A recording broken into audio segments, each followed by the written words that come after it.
Who wants to be afraid? People spend their whole lives grappling with fears of different sorts and trying not to be afraid, and nobody really would boast or be proud of being afraid of anything. People try to deny their fears.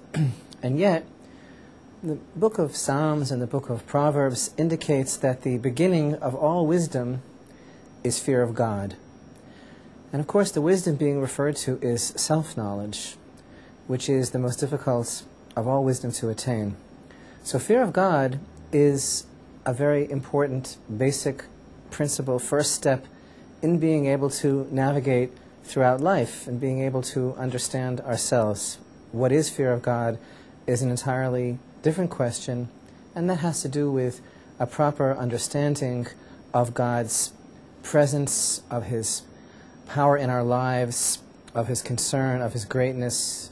And fear is not such a great translation of that biblical term.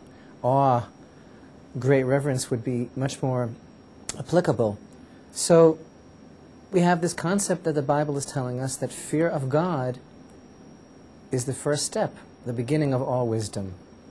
And you know, the great Rabbi Nachman taught that every person is supposed to have a certain amount of the fear of God. And this is what gets us through the human experience and allows us to overcome all of our obstacles when we have this fear in its proper proportion, because then we don't have to be afraid of anything else.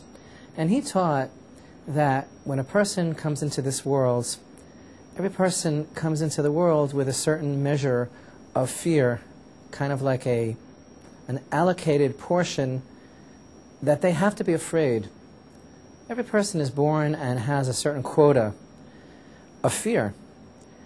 And he says, if you don't use it properly, if you don't plug it in to its source, elevate it to its root, and make it the fear of holiness, if you don't use that portion of fear that's part of your destiny to be afraid of God, then you wind up being afraid of all sorts of other things, because it's determined that you've got to be afraid, but you're not using it for that which would liberate you from all other fears.